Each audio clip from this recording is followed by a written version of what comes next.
I was completely clueless when I helped my grandma cover a dead body with dirt. My name is Claire. When I was a kid, my parents sent me to my grandparents' house in the suburbs for a few weeks almost every summer. I absolutely loved it there. My grandma was obsessed with gardening. The backyard was always bursting with flowers, especially roses. My grandpa usually just sat on the porch, watching her tend to the plants, only helping out every once in a while. In my memory, everything about that place was incredibly peaceful. That was until the summer I turned 12. That year, before I went down to visit, my parents told me that my grandparents weren't living together anymore. I overheard them whispering that my grandpa had found someone else and walked out. Grandma was heartbroken, but when I arrived, she acted completely normal, just like any other year. In fact, the garden looked even more beautiful than I remembered. The rose bushes were blooming so thick that they practically hid the black fence. One afternoon, I went out to the garden to help Grandma plant some new roses. While I was digging up the dirt, I saw her dragging a pretty heavy burlap sack toward the back of the garden. A deep pit had already been dug there. Curious, I ran over and asked her what it was. She just smiled and told me it was some fertilizer Grandpa had left behind. She said it was great for the plants, but it smelled a bit funky. I didn't think twice about it. I helped her push the sack into the pit, and together we covered it with dirt. But a few days later, I started noticing a foul odor around the house. At first, it was just a faint whiff, but as the weather got hotter, the smell got worse. It was especially strong near the back corner of the garden. I even complained to Grandma that the smell was unbearable. She told me it was just the typical scent of organic fertilizer, and that this specific kind always smelled that way. After a heavy rainstorm, the odor died down a bit, but it didn't go away completely. It just became damp and metallic. Grandma started keeping the back windows tightly shut so the smell wouldn't drift inside. Eventually, I got used to it and stopped paying attention.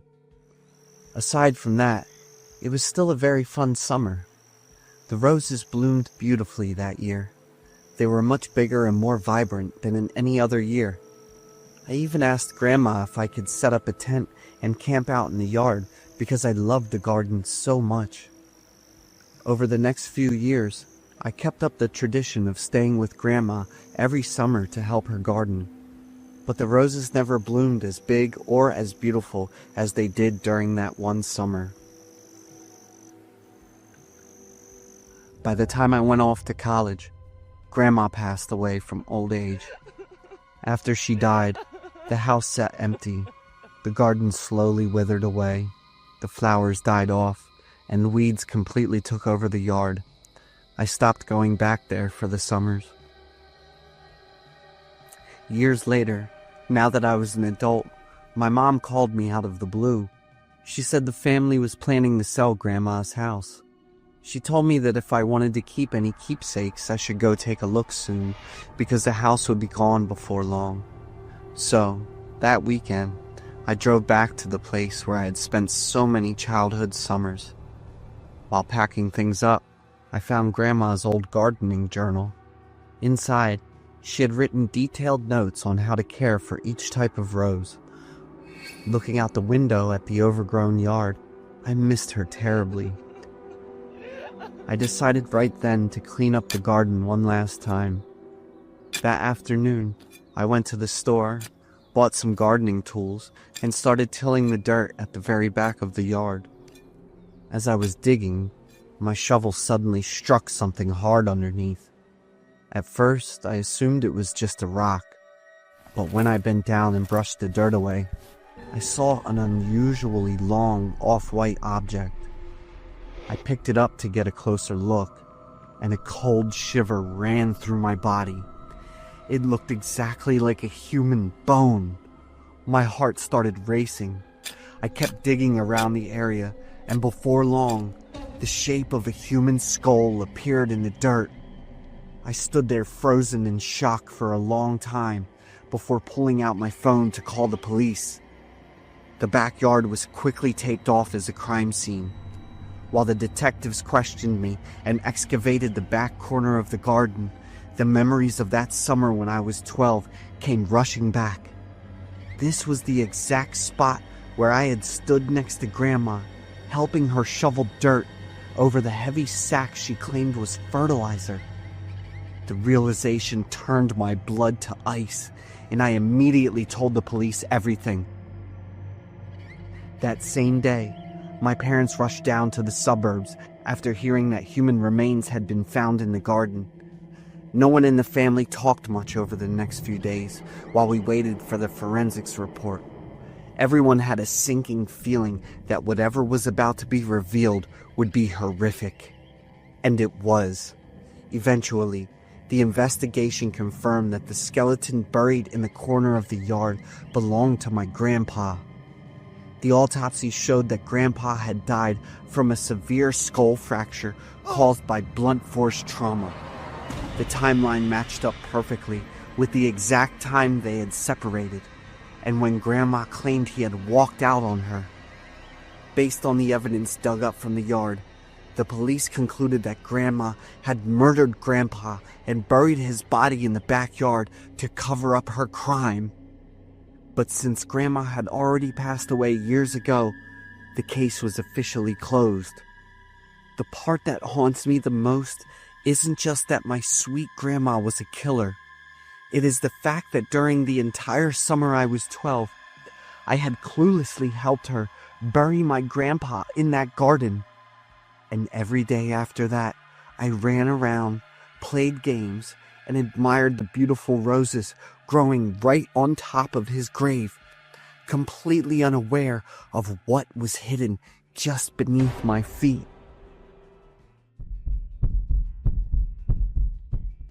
Back in elementary school, I was really close friends with Joseph. He was my classmate, and we lived in the same neighborhood. It was a Friday. After school ended, we snuck away from our parents and went into the thick pine forest behind the school to play hide and seek. That forest was strictly off limits for kids, but to us back then, the more something was banned, the more exciting it became. After searching for a pretty long time, it started to get dark. The air around me grew cold, and I began to lose my cool and feel scared. I yelled out at the top of my lungs that I gave up, and I told him to come out so we could go home. I shouted several times, but nobody answered. I figured I was being pranked. I thought Joseph had probably run home ahead of me, leaving me all by myself. My fear turned into anger. I turned around and stomped back home, feeling incredibly bitter because my friend had ditched me. That frustration didn't last very long. That exact same evening, my parents suddenly announced that we were going on a camping trip for the weekend. So, over that weekend, I was absolutely thrilled. I enjoyed the trip and completely forgot about the bitterness from the hide-and-seek game with Joseph. At the start of the next week, I went back to school and saw a big crowd gathering right by the front gate. I recognized Joseph's mom. Her face looked completely exhausted and her eyes were swollen from crying. She was handing out missing person flyers to anyone passing by. As I walked past, she suddenly noticed me and blocked my path. She dropped to her knees right in front of me, bursting into tears, and asked if I knew where Joseph was. She told me he hadn't come home since Friday afternoon. I was completely shocked when I heard the news. But looking into her eyes, I only felt fear. I knew we had broken the rules by going into the woods. My parents were very strict, and I knew I would get grounded or spanked for disobeying them. I didn't dare to look at Joseph's mom anymore. I lied straight to her face, saying I didn't know anything because I had been away camping all weekend. As soon as I said that, I yanked my hand away from her grip and dashed into my classroom. Throughout that entire day, a heavy feeling of anxiety hung over me. I couldn't focus on a single school lesson. The second school let out, I rushed straight into the forest to look for Joseph. I only had one thought in my head. If Joseph really never went home, then he had to still be inside this forest. I had to find him myself to fix my mistake, so nobody would ever find out that I lied. I ran non-stop to the exact area where we had played hide and seek the other day and searched all around. Joseph still wasn't there, but today I finally noticed something new. A large section of the ground had suffered a massive landslide, completely burying the deep hollow tree roots where we usually love to hide. I had no idea when the landslide had actually happened. I didn't dare to stay there for another second and ran all the way home. I made up my mind right then to never tell a single adult what happened, and Joseph was never found. Years later, even when I moved on to middle school and then high school, I still felt a deep eating guilt every time I saw Joseph's mom. I hated myself for not telling the truth, that Joseph and I were playing in the forest behind the school on the exact day he went missing. She kept searching faithfully for many years. She would hold his photo and stand right in front of the school gate or on random street corners, desperately looking for her son.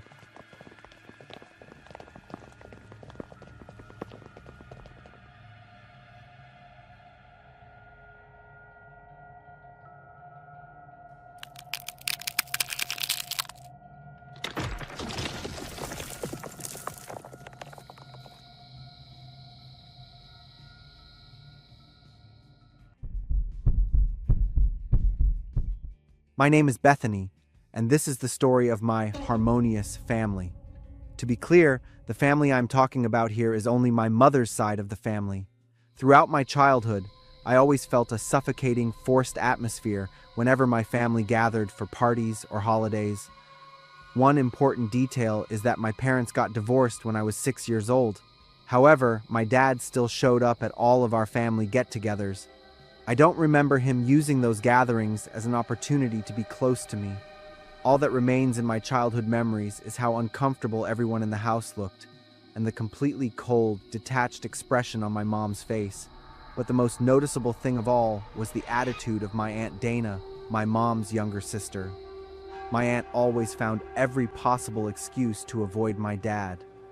She would never stand in the same room or lock eyes with him. Even though I was way too young back then to understand, her extreme avoidance always made me wonder. And those questions were finally answered when I was 12 years old. That day, I went over to my aunt's house to hang out with my cousin, who is her daughter and a year younger than me. I was staying over for a sleepover. For context, my aunt was a single mother. Since my aunt had to work the night shift, my cousin and I started coming up with all kinds of mischievous games to pass the time. My cousin came up with the idea to play detective, so we began rummaging through the whole house to find evidence left by a suspect. We had no idea that we were about to uncover evidence that would expose a real-life criminal. After finishing our search in the living room, the two of us excitedly moved into my aunt's bedroom. We ran through her dresser drawers, thinking we would find some cool makeup to play with, but instead, we accidentally pulled out a neatly folded piece of paper hidden deep at the very bottom of the wardrobe. Naturally, curiosity got the best of us. We stopped looking for cosmetics and opened it up to read right away. To this day, I can't remember every single word written in that letter, but the main point was about how heartbroken and exhausted my aunt was. She wrote that she could no longer bear the horrific trauma she was carrying. The most shocking part was a line where she stated that my dad was the one who had destroyed her life. The letter ended with a desperate final goodbye to the family. I was absolutely terrified, and my cousin started sobbing hysterically because we both thought my aunt was about to end her life. So, in the middle of the night, we held hands and ran all the way to my house with the letter to break the news to my mom and grandma. I will never forget the expressions on their faces when they read that note. I had never seen them so deeply shaken and hysterical. My grandma immediately called my aunt, demanding that she end her shift and come home right that second. When my aunt arrived, the confrontation took place at our house. My mom told me to take my cousin into the bedroom and go to sleep. I did what I was told and led my cousin to the room. But we didn't go to sleep. Instead, we pressed our ears flat against the bedroom door to eavesdrop on the adults. After a few minutes, I froze in fear as I heard my aunt burst into loud, agonizing wails. It turned out that a few years prior, right after my parents had separated, my mom left the house one afternoon. My aunt didn't know my mom was out and came over to visit. That was when the tragedy happened. My dad assaulted her right there in our family home. What was even more sickening was that he intentionally infected her with HIV and hepatitis B. Once the truth came out, my grandma and my mom were completely furious. The very next day, they called an emergency family meeting to confront my dad. Looking back on it now, his calm, indifferent attitude and the story he told are the most disgusting things I have ever witnessed. Faced with my family's rage, he openly admitted that he had no personal grudge against my aunt, and he hadn't even been sick before. It all started from a dare by one of his drug addict friends. The friend challenged him to play a twisted game of life and death, daring him to contract the diseases and use them to ruin someone else's life. So, my dad purposefully got himself infected by that friend. My aunt just happened to be a random target when he felt the urge to act. Hearing his explanation, my grandma was in such shock that her legs gave out and she collapsed. My family quickly called the police to have him arrested, determined to make him pay a heavy price. Finally, I understood the reason behind my aunt's extreme avoidance whenever she was in the same room as my dad. The story ended with that monstrous man I called my father facing a long prison sentence for sexual assault and intentionally transmitting dangerous diseases to another person, but my family was completely shattered. My aunt received a lot of love and support from everyone, but she could never escape the trauma and psychological torture. She has to live on medication and in constant fear for the rest of her life. My cousin was also heavily traumatized after finding out the truth. As for me, I feel a deep sense of horror toward the man who gave me life. How could he do something so evil to the people closest to him, the people who were supposed to be his family? Did he not possess even a single drop of human emotion? Or did the drug addiction completely destroy his humanity?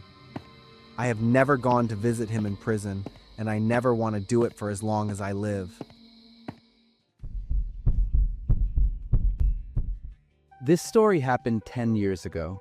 I am telling it as someone who lived through it all, but even now, I'm not sure I fully understand everything that took place.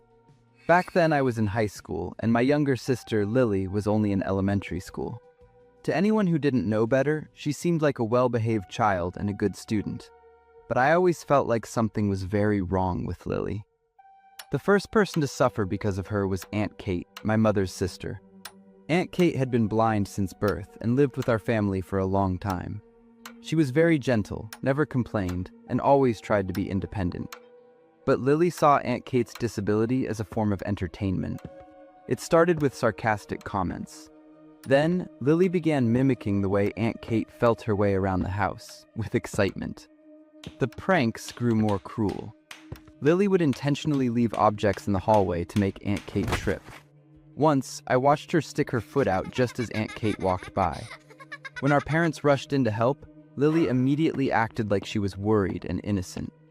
It made me sick to my stomach, but at the time, I just thought she was being a bratty kid. Then, I started seeing much scarier things.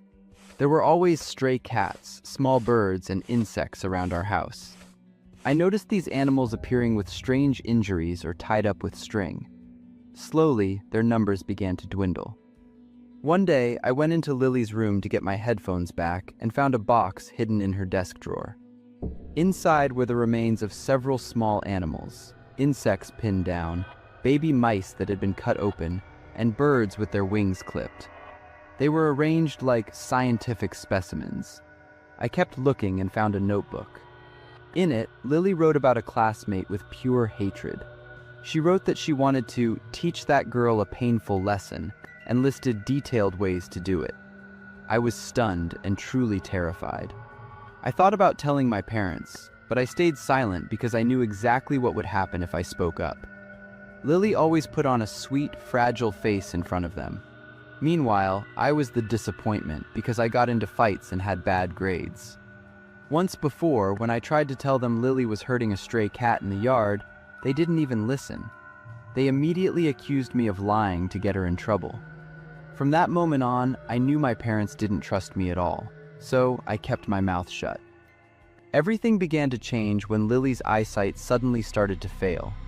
My parents took her to the doctor, who said it was partly genetics and partly because she spent too much time playing video games. The doctor recommended she wear glasses. Lily had a total meltdown. She used to make fun of kids who wore glasses, so there was no way she would wear them. She demanded contact lenses instead. My family was struggling financially. The cost of the lenses and the cleaning solution was a huge burden for my parents. Surprisingly, Uncle Robert, a distant relative on my dad's side, offered to pay for everything. This felt strange to me. Uncle Robert lived alone, wasn't wealthy himself, and our families weren't close. But because Lily kept begging, my parents accepted Uncle Robert's help. As soon as she started using the contact lenses, Lily had problems. She constantly complained that her eyes burned as if they were on fire from the inside.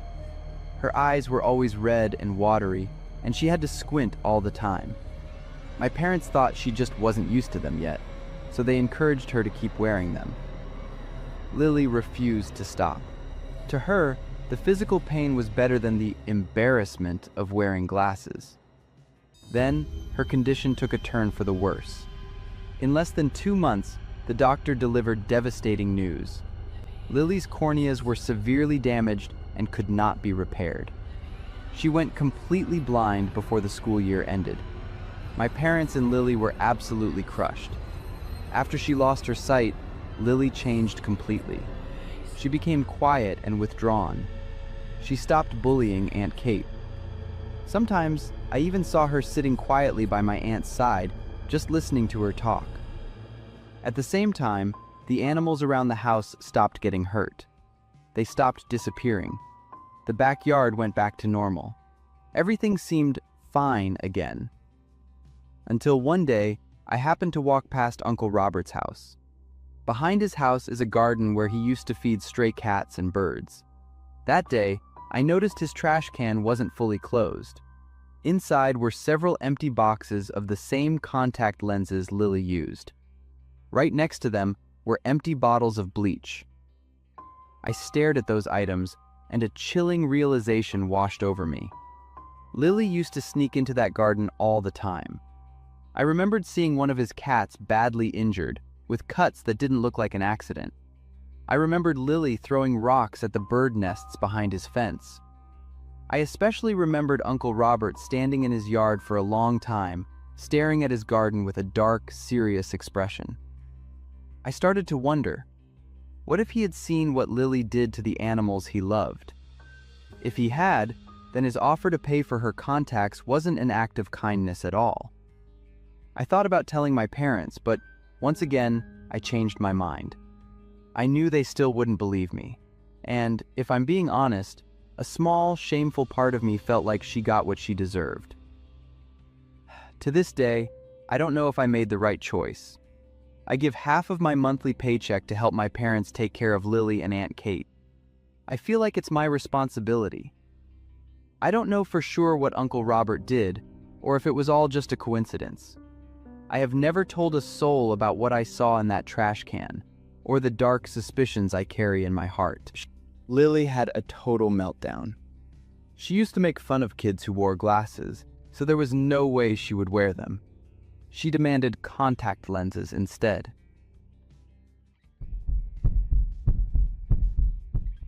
My name is Gray. This story happened 4 years ago, and it completely shattered my belief in human nature. At the time, I was a senior in high school in a small town in Ohio.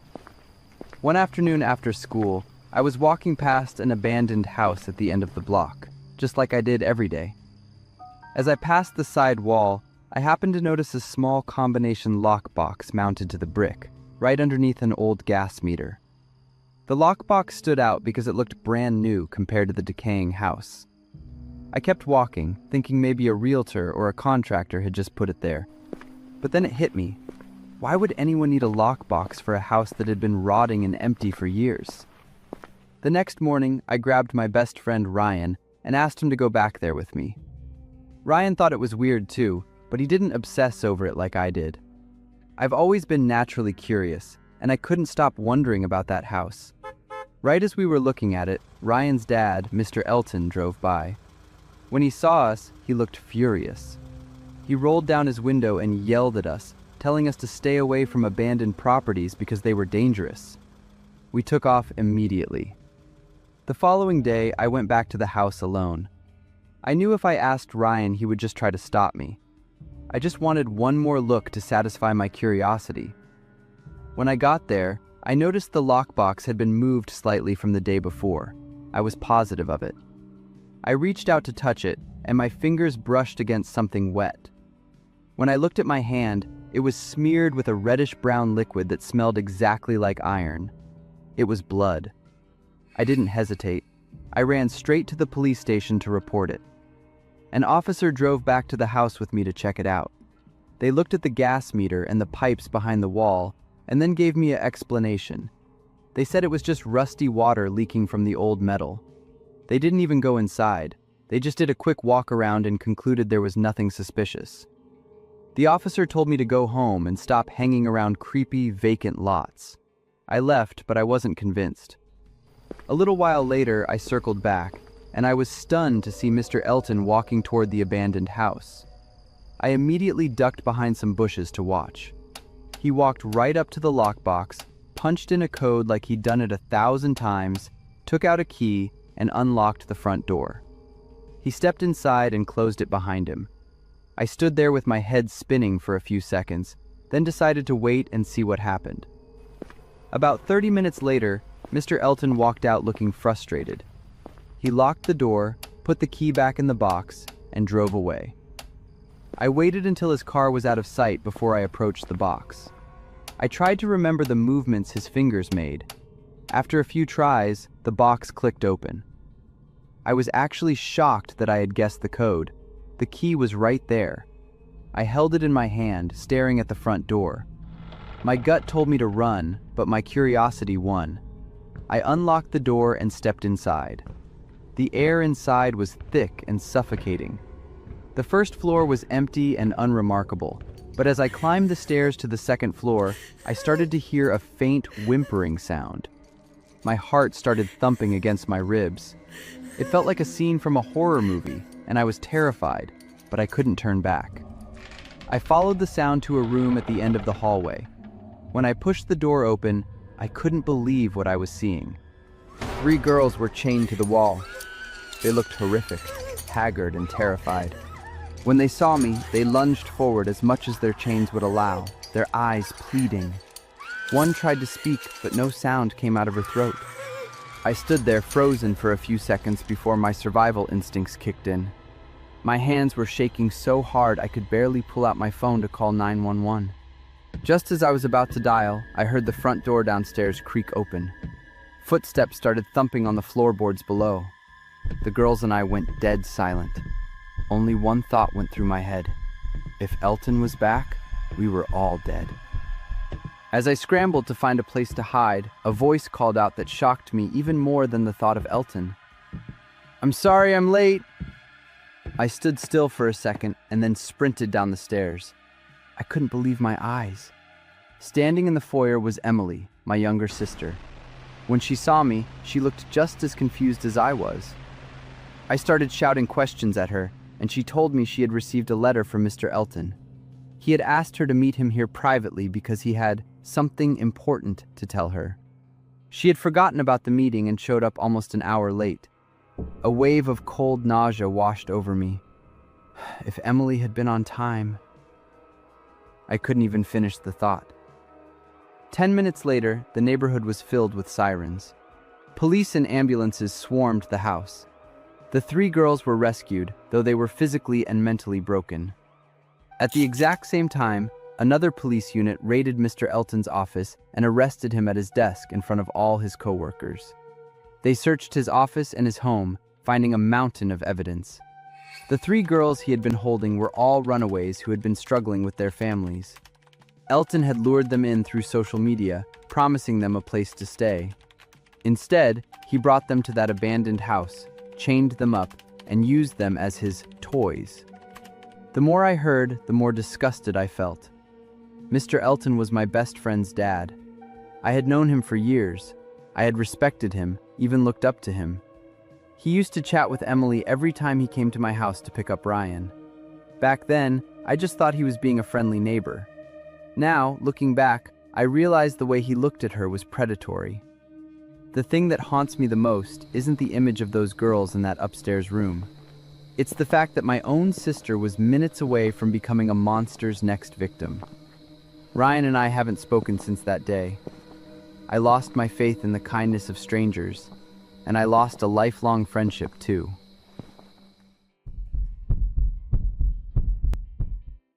I live alone in a fourth-floor apartment of a 5-story building in Cleveland, Ohio.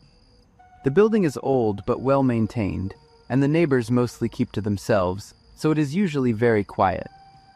Everything started to change one evening when I was coming home from work.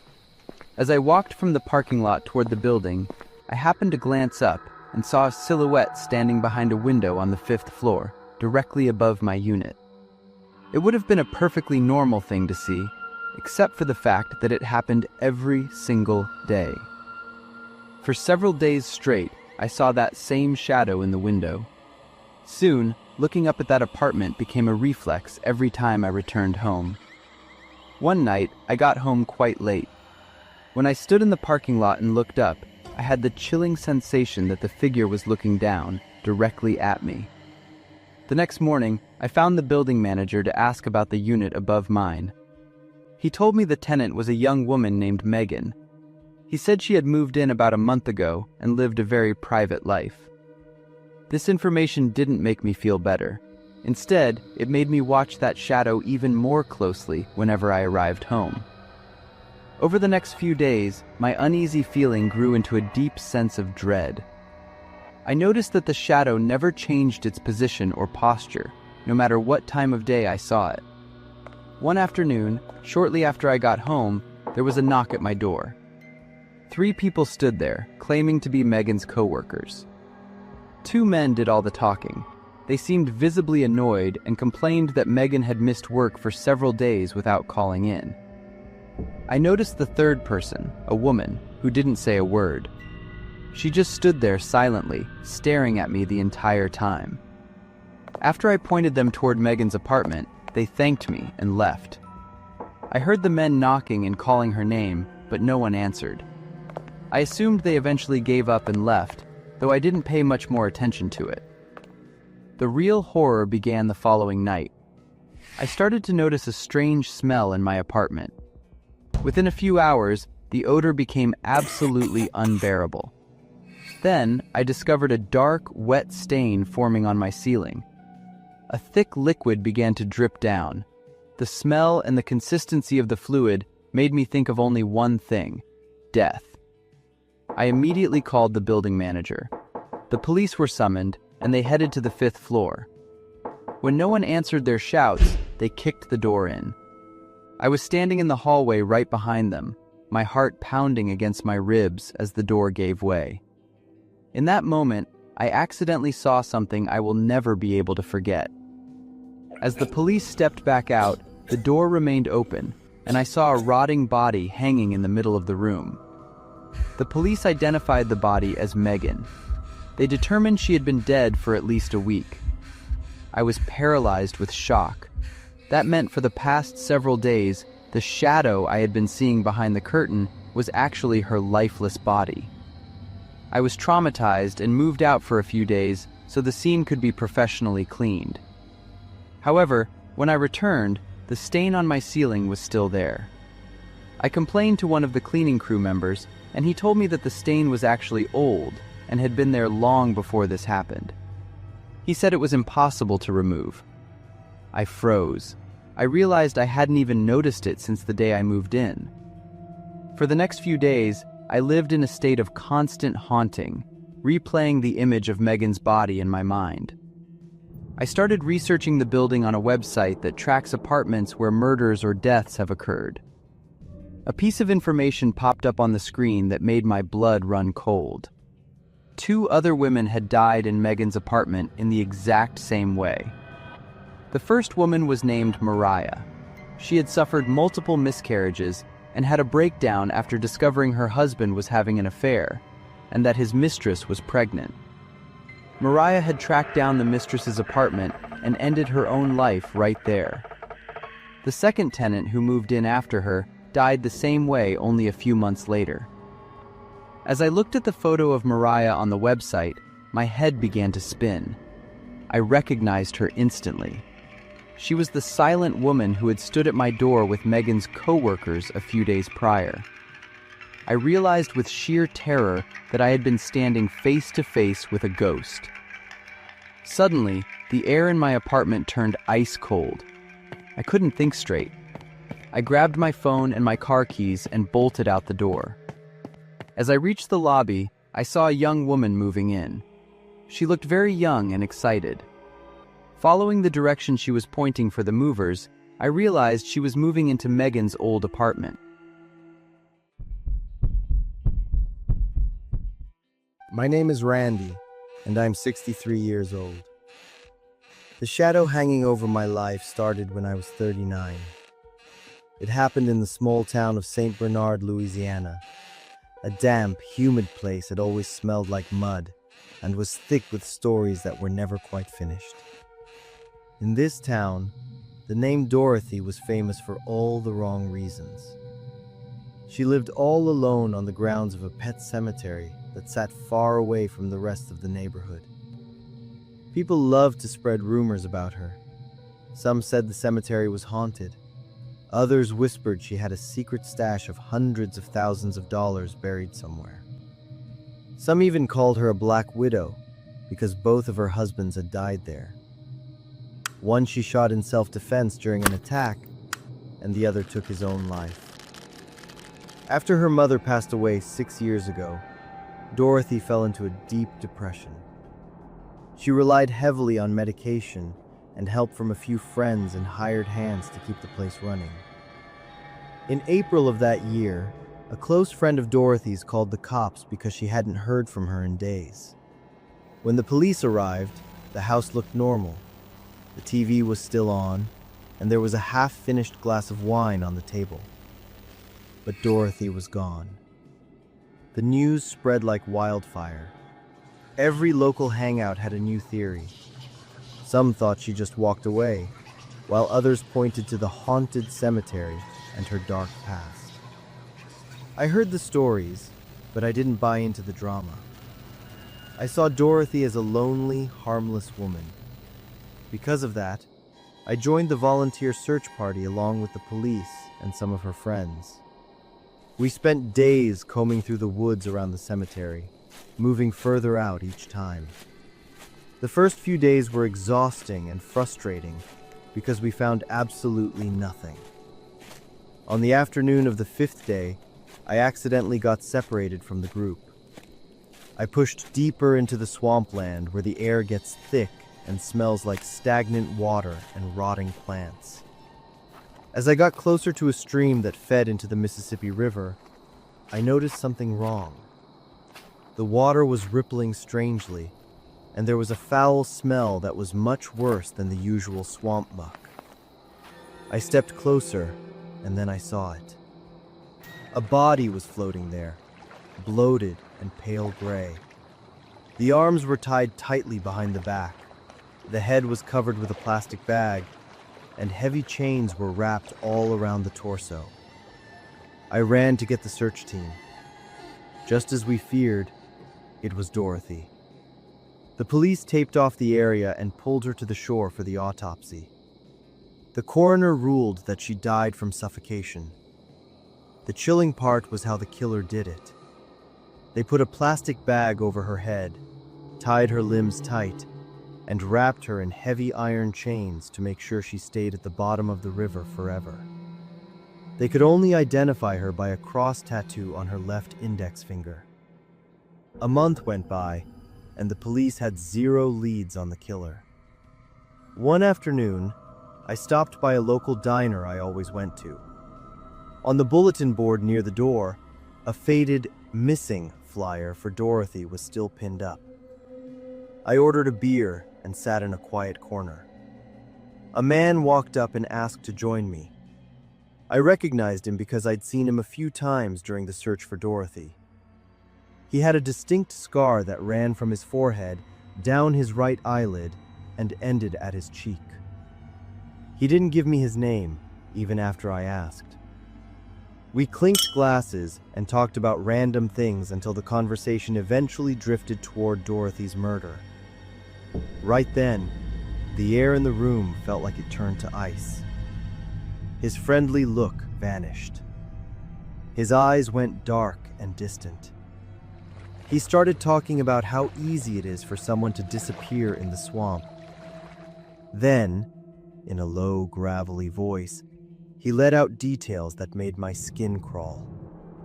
Exactly how a body needs to be tied, how to cover the head, and exactly how many times the chains need to be wrapped so it never floats back up.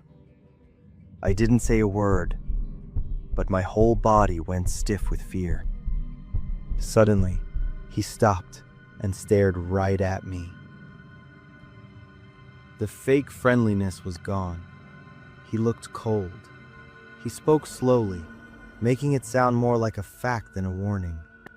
Some things are better left lost, and people who know too much, they don't get to live quiet lives. He finished his beer, flashed a polite, empty smile like nothing had happened, and walked out. I just sat there, my mind blank, drenched in a cold sweat. I didn't go to the police about that meeting.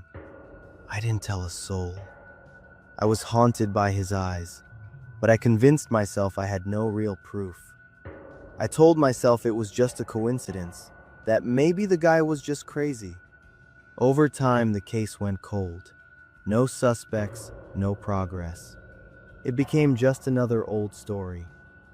Nearly 20 years later, as my health started to fail and the quiet moments got longer, the memory of Dorothy and that man became unbearable. The image of that body in the muddy water played on a loop in my head. My fear turned into crushing guilt.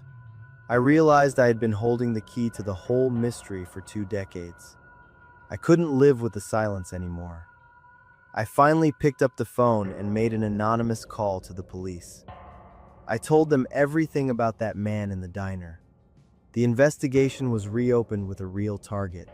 Using modern technology and records, they finally identified him. He was the killer. His name was Brandon Nodier.